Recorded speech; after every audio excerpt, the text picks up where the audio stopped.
From New York Times Opinion, this is The Ezra Klein Show.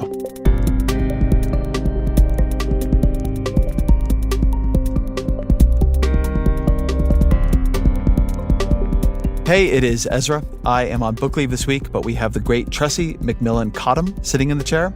She is a Times opinion columnist. She is the author of Lower Ed, The Troubling Rise of For-Profit Colleges in the New Economy, and the National Book Award nominee, Thick. She has been a guest on the show before, a host on the show before. Her episodes, no matter where she is sitting, in which chair, are always some of my favorite. So I'm excited to hear what she does this week, and I hope you enjoy it too. And before we begin, one more thing today. So I am doing the annual Jefferson Memorial Lecture for UC Berkeley, which I'm excited about as a kid who grew up in California, idolizing and then getting repeatedly rejected by UC Berkeley when I applied there. And it's going to be the first time I try to work through the ideas of the book in public, with an audience, in conversation with someone else who knows what they're talking about on these issues, Amy Lerman in this case. And if you'd like to join and hear what I've been thinking about, you can. Tickets are available at calperformances.org. We'll put the link to the event page in show notes. And again, that is October 5th at UC Berkeley.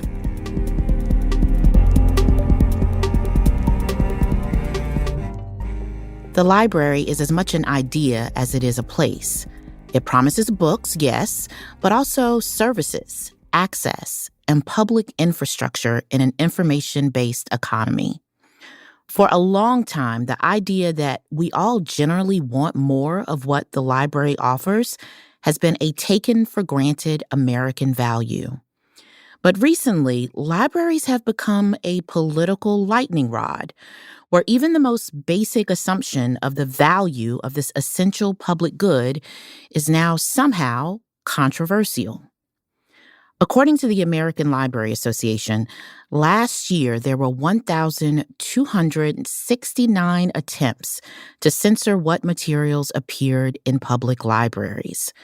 Across the nation, there are contentious debates raging over things like drag story hours, children's programming, and even what books and programming should be available for adults in public and school libraries. Emily Drabinski is paying very close attention to these efforts to censor libraries. She should be. Drabinski is what you might call a librarian with a capital L. In 2022, she was elected president of the American Library Association, a professional organization representing the nation's librarians. She also happens to be a queer person, a parent, a longtime librarian, and also, in her academic work, a scholar of critical librarianship. I wanted to talk to Emily about the political and cultural anxieties fueling anti-library sentiments across the United States and what it all says about the health of our body politic.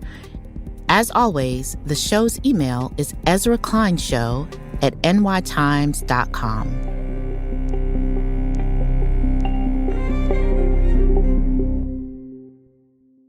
Welcome, Emily Drabinski, to the show. How are you today? I'm good. I'm having a good day and really excited to be here. You've written that children are people who deserve private reading lives. And I think about that a lot, one, because I interact with a lot of young people, and they certainly think about their private lives. I remember being a young person and being obsessed with having a private life.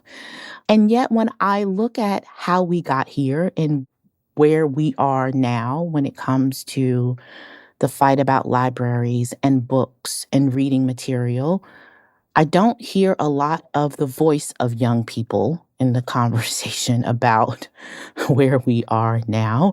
So I wondered if you could tell me what you mean when you say children are people who deserve private reading lives. That's a big question. And I don't know how popular it is to think of kids in that way. Since I became president of the American Library Association, I have spent so much time reading through our documents, our policies, our position papers, our analyses. And one of the things that makes me quite proud is the commitment that we have to children as people who can read. I have a child of my own, when everyone's like, parents should only be able to control what their children read. I'm like, do you have a child? Have you met a child? the degree of control you have over a child is more limited than I sometimes want. But I think it comes down to respect for individual people and their right to their own imagination and the sovereignty of their own minds. And attacks on libraries right now are shaped and framed as attacks on books, but I think we all know they're attacks on people and attacks on children. We hear less from the readers and the writers of these books than I think we need to. I think a lot of parents would agree, almost as an instinct or an impulse anyway. They would agree strongly with the principle that children deserve private lives. Like, right, of course, my child, they get their own room, for example, right? Sure, they should have their privacy. They get their inner world.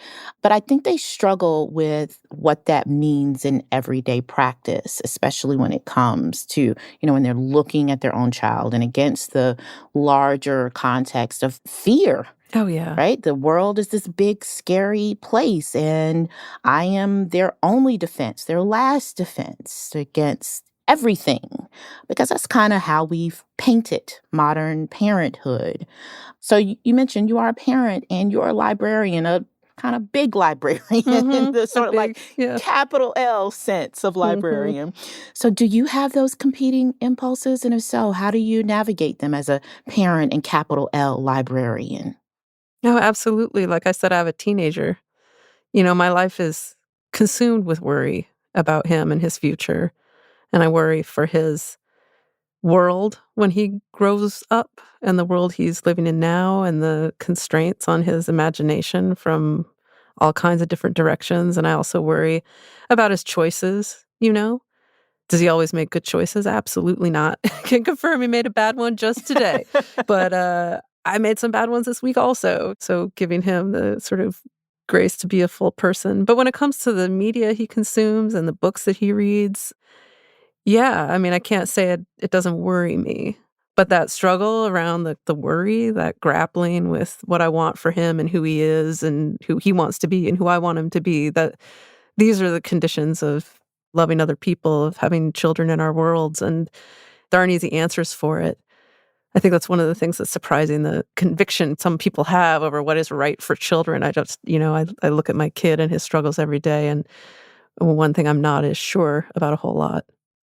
All right, so we'll come back to the tensions, by the way, between what parents might want for their kids broadly and what they want for their own kids, because that is one of the fundamental tensions. The idea that there's what I want for my kids, and that gives me a sense of certainty that I want to project out into the world. And I happen to think that's where a lot of the political and social conflict lies, as you mentioned. How can people feel so certain when you yourself as a parent is like, I'm riddled with uncertainty. I'm just guessing every day, yeah. Every day. And I think a lot of parents are. But let's talk a little bit more about your current role. So you campaigned to be the head of the American Library Association at a moment of great stress and distress, I might say, for libraries and for the country more broadly. And I think those two things are related. So my first question is why? Why did you campaign at this moment to head up the ALA? Why not me?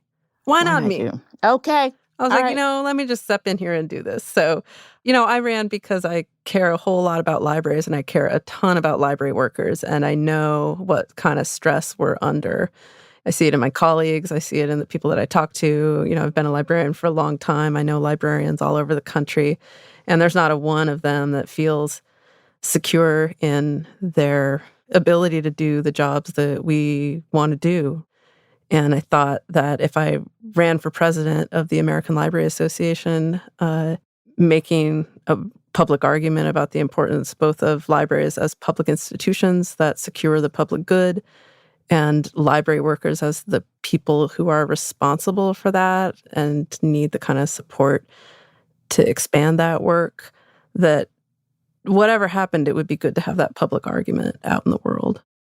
What does it mean, by the way, for public libraries to be a model or an example of the public good? Because I tend to agree with you. Just let me show my hand here, by the way. I think it is one of the few places where people from multiple social classes still have to interact with each other as we have retreated from each other in public life, right? People can take their personal vehicles. We don't have to interact with each other on public transportation. We don't interact with each other in the same shopping. But libraries are one of these places where we brush up against each other. But like I say that, and even I can hear it to my own ears. It's like this highfalutin idea. And I'm always trying to make it really tangible for people. What does it mean to you when you say, listen, the public library is a model, it is the public good? So I was in Des Moines, Iowa, touring a library, and they have a library of things, which many, many public libraries have these days, and they circulate book club kits and sensory kits for kids and science materials and cake pans and tools. And this library had started circulating 2 carpet cleaning machines. And I remember growing up in Boise, Idaho, my mother saving up for months to be able to rent that carpet cleaner at the Albertsons in Boise, Idaho, so she could clean our carpets. And this library takes that out of the equation. And it means everybody can clean their carpet. And it seems like a small thing. It's like one thing happening in Des Moines, Iowa. But, multiply that by the hundreds and thousands of public libraries across the country. And every single one of them has something like that, that's securing and expanding access to public resources for everyone. It doesn't matter who you are. You can be anybody. You walk in. They did say there's a line. They have 2 of them, and they said the hold line for those carpet cleaners is 45 people in line. So you got to wait, which is a testament, too, to how much people want access to those public resources, how high the demand is when we make public goods available. Not a small thing. No, it is not. Not a small thing at all. And one of the things I love about working in libraries is that it's material, those highfalutin thoughts about the public good. In the library, rubber meets the road just constantly. Every day, it's a space where using the bathroom and getting a drink of water, like those are public goods, and we're the only people that offer them. I think a lot about indoor space also. Like the bigger the library, the more indoor space you have. I was in Grimes, Iowa, and the library there had served a community for decades and never gotten beyond its sort of one-room size. The library director was telling me over years of one-on-one conversations with the people who were in the city council and the people who run the businesses in this small town in Grimes. Eventually, after all that time, managed to secure 82% support from the community for a new library that's 4 times the size. And that means so much more space for people to come and meet and gather, so much more room for books, so much more room for bathrooms. It's brilliant and amazing and good, and we want more of that. Yeah. This is really small infrastructure is basically what we're talking about. Yeah, that's right. Yeah, when we talk about infrastructure in this country, we think bridges and roads, and those things are super important. Don't get me wrong. But I got to think the small infrastructure matters a lot too. And it's the kind of infrastructure that people don't think about needing until somebody says, hey, could you use a carpet cleaner? That's right. Yeah. And then suddenly there are 45 people. And think about what institutions are there that circulate things. I think about that a lot, that like moving things around and sharing them. Like you've got the post office and you have the library. Those are the 2 kind of infrastructures that circulate goods and services among the people. And the library is like a place that does that, and kind of the only one. Yeah.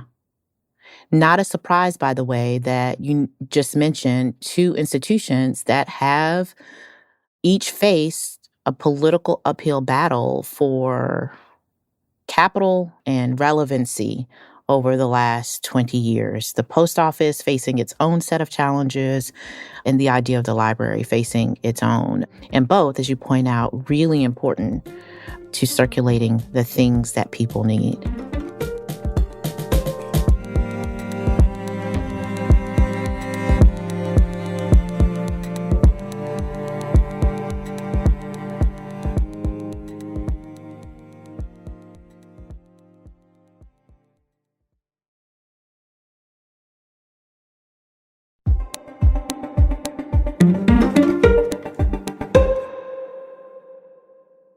Should there be an afterlife? If I get there, I want it written in the big book that I loved libraries.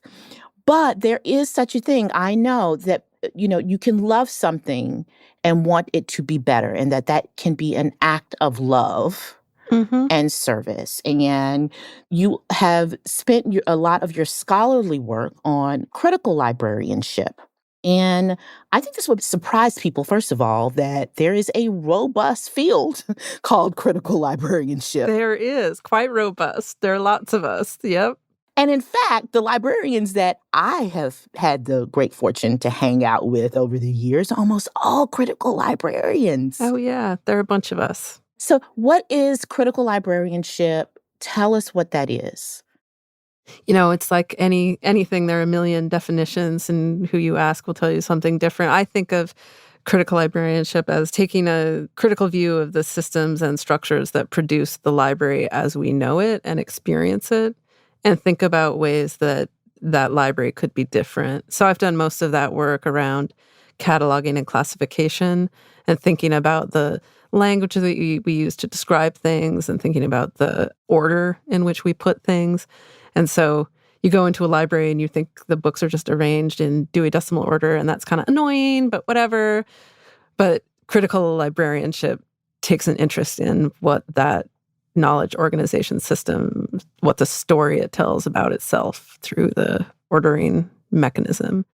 You have written that one of the insights of critical librarianship since the 1970s has been this acknowledgement that invisible intellectual structures actually have a relationship to the material world of knowledge construction.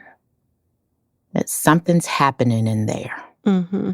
You go in there, and like you say, you just go, oh, hey, look, this book comes before that book. Mm-hmm. Right? So what's happening when that book goes before that book? Why does that matter? So everything for me comes from my own experience of the world. So I got a job. My first college library job was at Sarah Lawrence College. And I came to that library as it was finishing a major shift. And like if you're a librarian and you've worked on a major shift of the collection, shouts to you. I hope we never have to do it again, because you got to take all the books, you got to put them somewhere and move them around. And so I was working on shelving the sort of last sets of those books, and we had a copy of Christine Jorgensen's autobiography, a memoir of a trans woman, published, I think, in the 1960s. And that book was downstairs in the basement in the R section, which is the section for mental illness, psychiatric diseases. We had a second copy of that book that was with a historicizing introduction, and it was on the third floor in the HQs, which is where we shelved social problems. And I was struck by the distance between those books, right?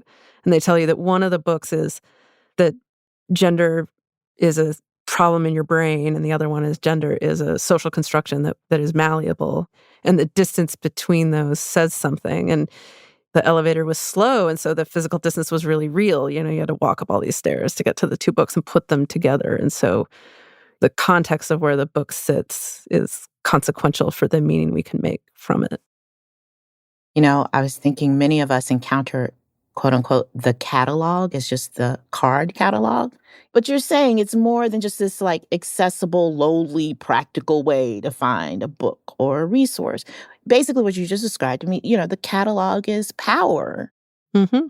Like there's a lot of power in where the books are placed and how. Absolutely.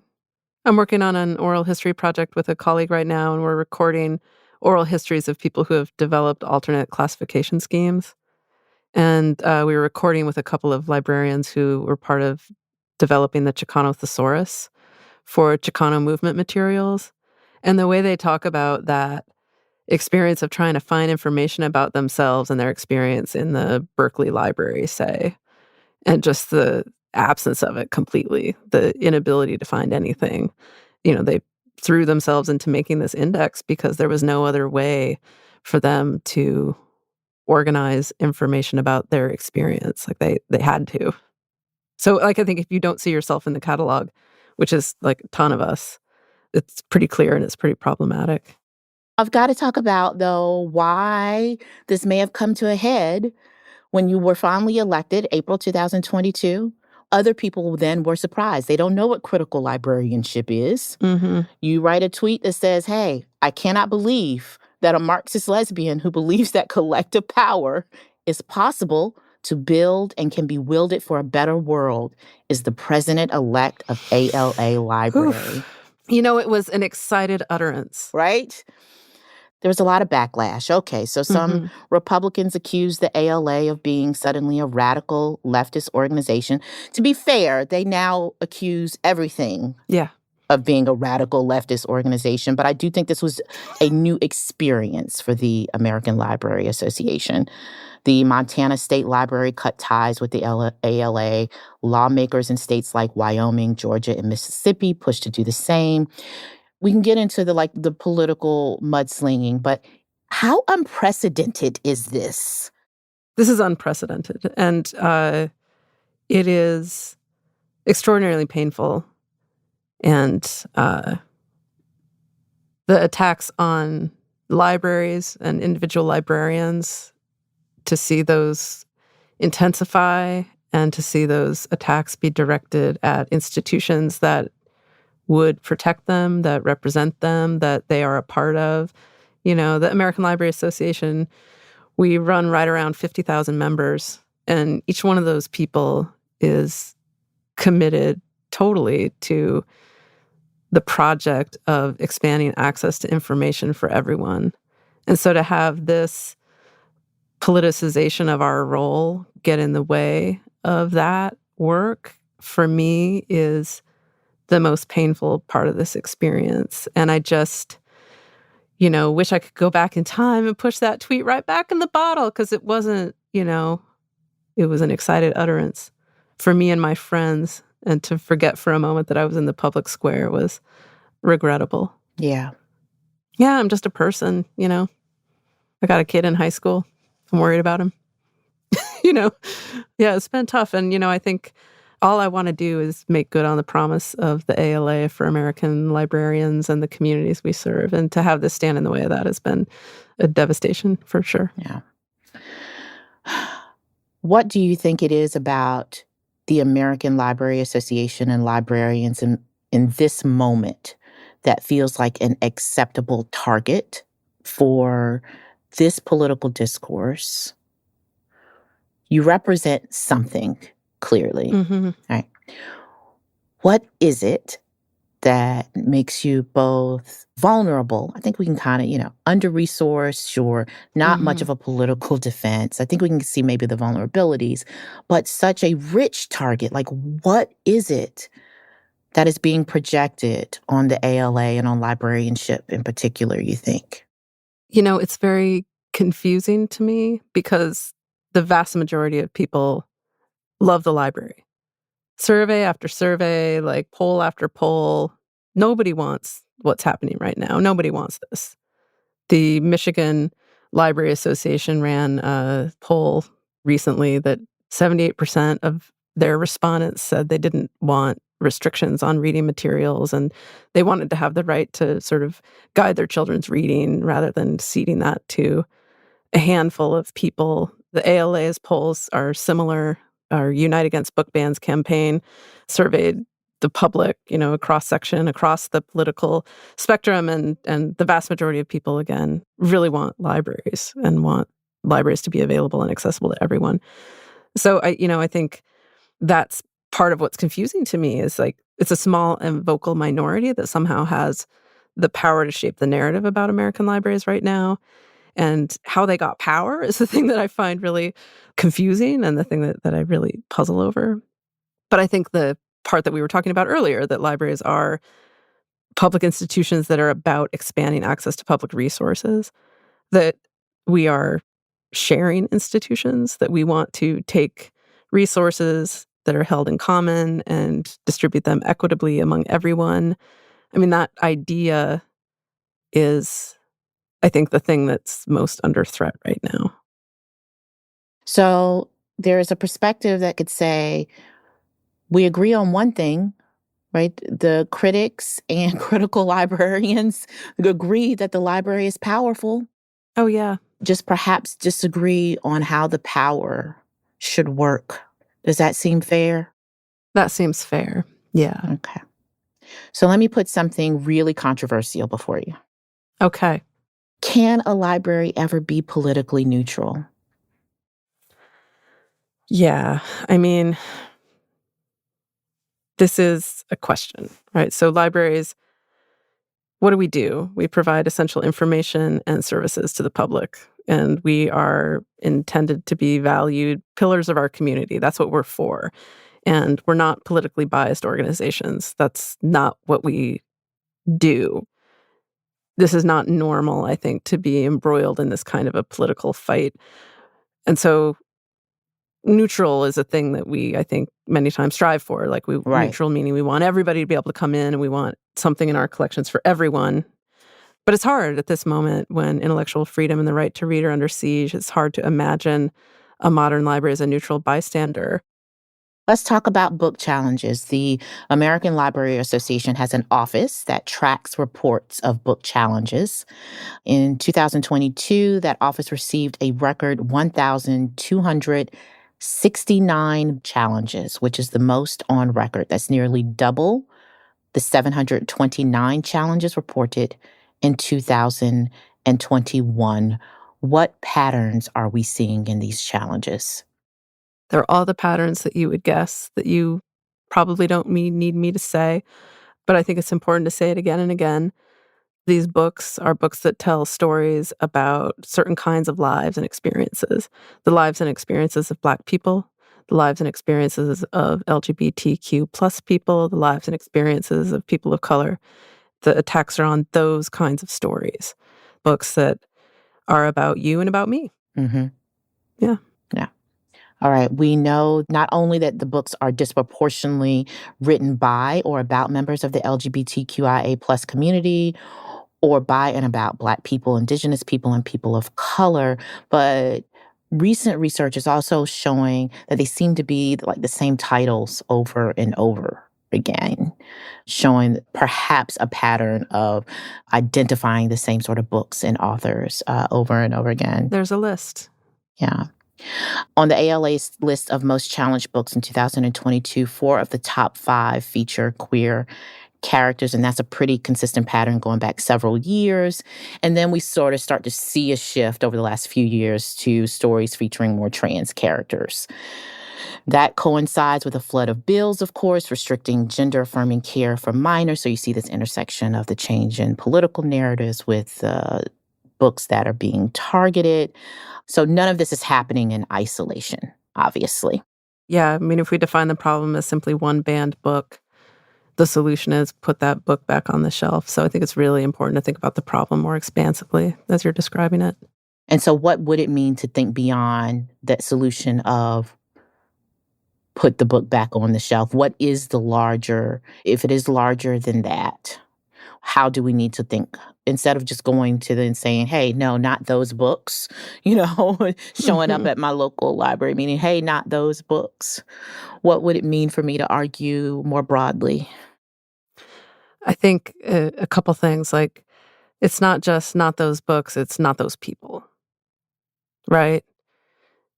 That's the link that I see when you're describing the sort of anti-trans laws, which are about not wanting trans people in the world. There was a recent study that came out looking at the status of like queer kids and queer books and queer school libraries. And 90% of the respondents said one of the places they feel safe at school is their school library. So there's that piece. And then I think the other piece is thinking about like the ban on the book. It's also a ban on the library and wanting the library to disappear. So we're seeing in some of the attacks, like if the books aren't banned or they're banned in a way that we don't want or not enough or not whatever, like it's hard to even know, it seems like it doesn't have a whole lot to do actually with what how the library engages or reacts. The next step is to defund the library altogether and eliminate it. And we see this in Michigan. It happened in northern Idaho. It's happened in states that are withdrawing their support from ALA, right? Part of the project is to dismantle these institutions, period. And so for all the reasons that we just talked about how libraries are amazing, community anchor institutions, efforts to dismantle them and disappear them that seems part of the end game as well. It reminds me so much what you just described. I just had this sort of shiver because it reminds me so much of the massive resistance response to school desegregation, which Oh, is if yeah. we have to allow one Black child, we'd rather there be no school at all. We'll fill the swimming pool Right. with concrete. That's right. Which always suggests that this is about some larger idea about who is included in the political project, for whom the legal provisions will acknowledge. Mm-hmm. So not those books, not those people. Yeah. You made me think about something that I think I've heard some people kind of say, not in a way, but just sort of like a shrugging off about when a library closes, what the real impact is. Mm-hmm. And that is because I think we have sometimes a latent assumption, even if we haven't thought it affirmatively, that, well, you have the internet, right? Well, maybe you do. Right. Oh, You okay. know? Like maybe you have it. Right. What is the impact when a book isn't available in a library, or a library isn't available in a school, or a library isn't available in a community, when we have the presumption that especially a vulnerable minority group or person can just find their people or find their material or find what they need in the safety and anonymity of online communities and materials. There's a really big difference, right? Yeah. Between Googling it and having access to literature and imagination. And what other institution is there that exists that can give you both the technological infrastructure, right? Like the computer and the internet, but also like the person who will help you. And so when the library disappears, it's not just the book, it's not just that, but it's like everything that that library can do for the people in the community. And I think sometimes when people are like, well, who needs a library? You can just go on Amazon. They're not remembering that not everyone lives a life like ours, which I think is another like sort of poverty of the imagination in this country sometimes, which is like, we don't imagine that anybody lives a life where they don't have a laptop. You know, we forget. And so when people say we don't need a library, I'm like, have you ever been to a library? Like, when I worked at the public library, the line for the computers would be 20 people long before we opened the door, all day long. They're such busy places. It's just, I think people forget that, like, the people who use the library a lot, they are also people who deserve the state to provide for some of their needs. I like to say to my very well-to-do friends sometimes about the library, and one of its most basic functions, as you have so eloquently described, is that, oh, they do for people what you do for your elderly parents. Exactly. Yeah. If you've ever walked your elderly parents through their technology problem, thank a librarian. They are doing that for Seriously. people all day long with much higher stakes. Yeah, exactly. Yeah, it's eviction as opposed to, I don't know. My mom can't get her Kindle book. There you go. Which is a problem. It is a certain type of a problem. Yeah. It is. You are right. It is a category of a problem that my mother also shares. I just finally canceled the Kindle. I couldn't. We got rid of the Kindle. We got rid of the smartphone. We're like, these aren't necessary things. But you know what I'll say about my mom is she goes once a week on Wednesdays to the Boise Public Library. That's right. She checks out 7 books. She goes home. The following Wednesday, she returns those 7 books and checks out 7 more books. My mom does the same thing with her audiobooks on cassette and CD. And it's been a godsend. Yeah. Because material culture, she can still work it. Mm-hmm. She can keep track of it. The problem with the digital downloads is that she couldn't touch it. Yeah. Where is it? Where that question. is it? That's right. Yeah. And I couldn't get her over that sort of cognitive leap. The best thing about being ALA president is I get to visit so many libraries. And I've visited so many libraries, and they're all amazing. And some of them have phased out those collections entirely, and others have, like, I was at a ski resort with my family last Christmas, and the ski resort library has like a vast collection of DVDs, which a lot of libraries have gotten rid of because you can stream things. But the community there, they have a lot of people who work at the resort and live in their vans, and they don't have the internet in their van. And so they have a way to check out a VCR and a video so you can watch the video. And it's like libraries meet the needs of their communities.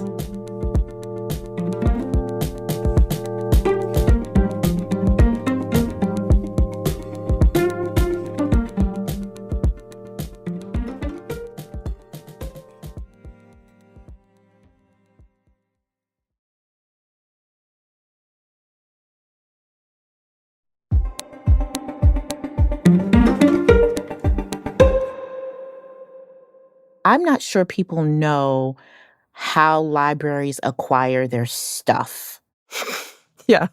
I think this is really important because my sense in the debate and the fights, let me just speak just very plainly, the fights over book bans and information bans in libraries assumes that there is just this sort of, you know, materials are being selected by fiat, by some authority on high. But what you have just described, there is a lot of negotiation between community needs and the materials that circulate in a library.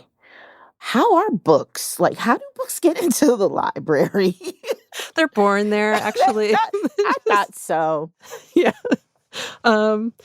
It's interesting because I'm really interested in the back end of things, right? Like the sort of how's the back infrastructure working, like how do the books, and they are selected and acquired by professionals who have training in collection development. Can you believe that? No. It's an actual job that a human does. So you're saying this is not AI? This is not AI. Okay. That's not to say that there aren't sort of subscription plans and selection lists and sort of things that make it easier to buy books for your collection. But think about it, there's so much opposition to school libraries and what they have on their collections. Like that's really where a lot of this fight is happening, is like at the school library. And the school librarian, all they do all day is like think about the kids in the school and look at the curriculum and select books that meet the needs of the curriculum. It's like none of the books arrive by accident.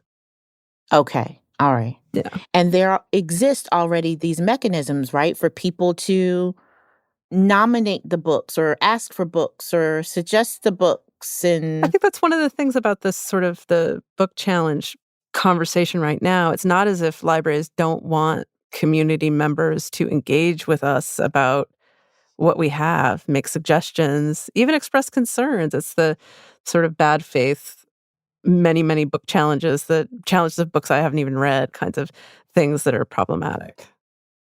You pointed out something that I wanted to kind of put a finer point on, that so much of this has focused on school libraries. And school libraries and public libraries are being targeted at, we think, roughly equal rates. But is there a meaningful difference between trying to remove a book from a school library and trying to remove one from a public library? Oh, that's a good question. I think school libraries function a little differently for their patrons, right? Like we were talking about, the school library is like the place, I don't know, I ate my lunch there every day in the 7th grade. They're homes for kids in a different way. My kid went to a middle school that didn't have a school library. There was a public library across the street. Guess how many times he went to the public library? 0 times. So that he didn't have that sort of center of gravity of the collection that's in a school library. And when there are efforts to remove books from the school library, that's a direct attack on the fabric of that community. And the public library functions similarly, I think.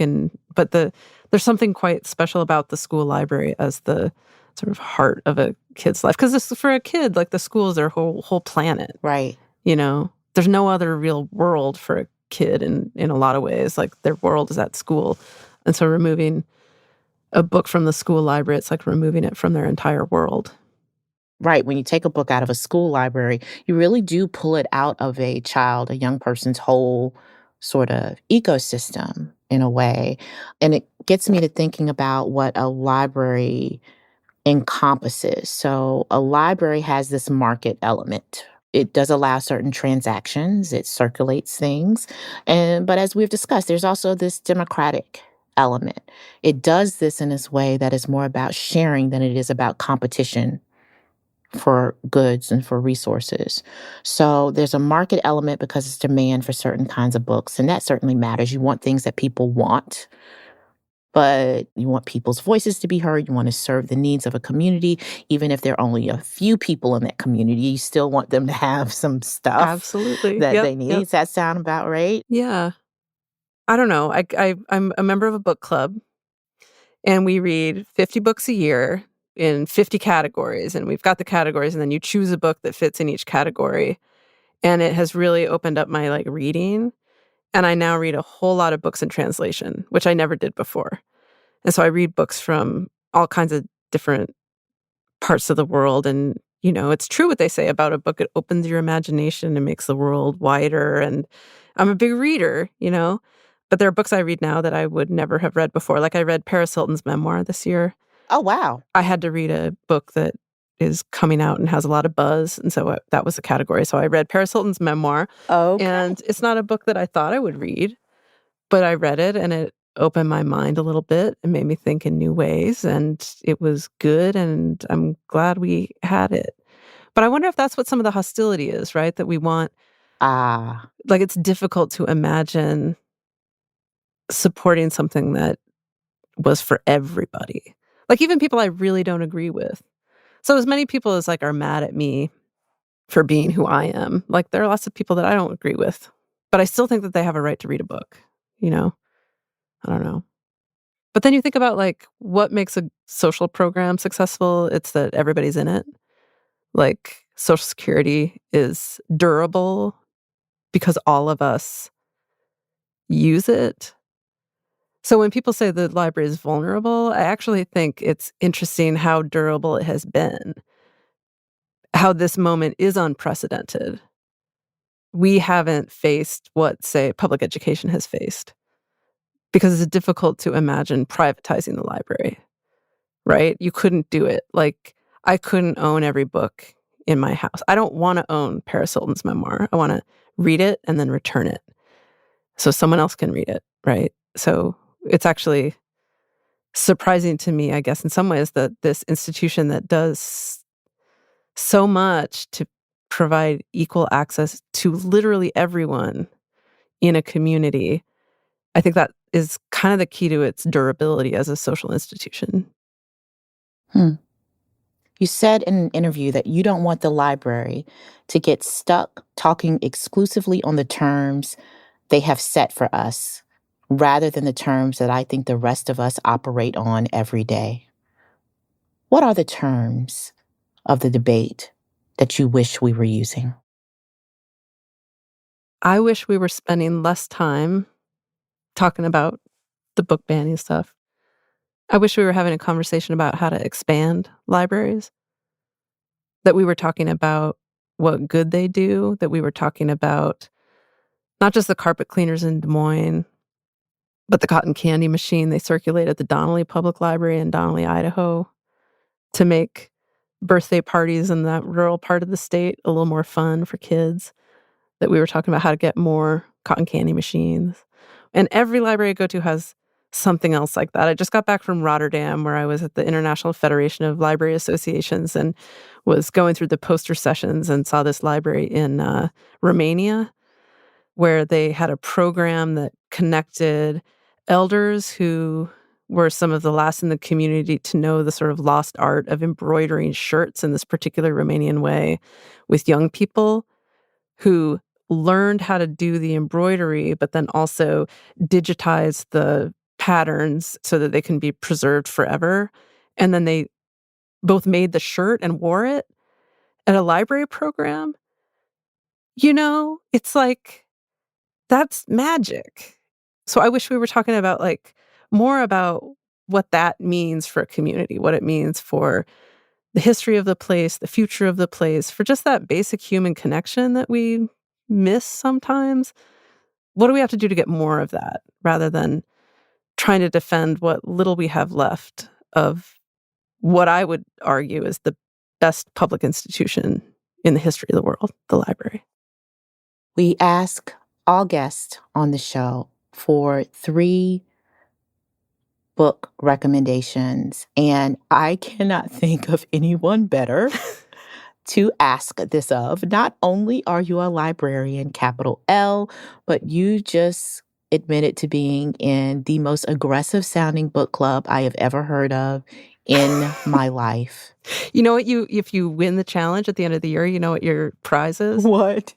You get to invite a new person to join the club. I was kind of hoping you were going to say a gold sticker, which... So, Tressie, if you're interested, I'll keep you in mind. It's a big year for me, but I still think I'm going to do it. It's a big year for you. All right, keep me in mind. All right, okay. Until then, do you have 3 books for us, Emily? The first book that I want to suggest is a book about libraries that I think is just fantastic by Dan Green called The Promise of Access. And he's got a chapter about the library that just is some of the most solid analysis of what libraries can do and how we need to talk about them. So I would recommend Dan Green's book.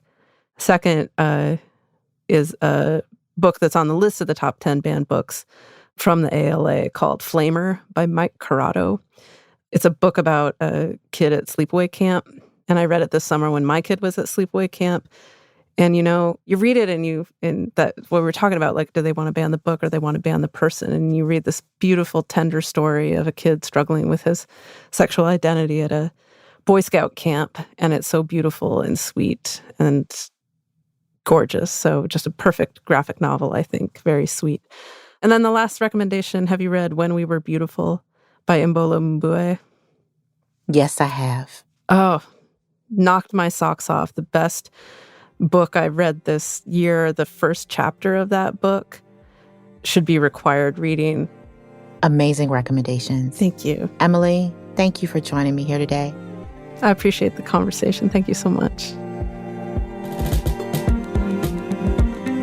This episode of The Ezra Klein Show was produced by Emefa Agawu, fact-checking by Michelle Harris. Our senior engineer is Jeff Geld. Our senior editor is Annie Rose Strasser.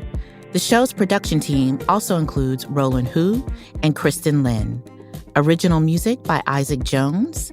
Audience strategy by Christina Samuelewski and Shannon Busta. The executive producer of New York Times Opinion Audio is Annie Rose Strasser. And special thanks to Sonia Herrero.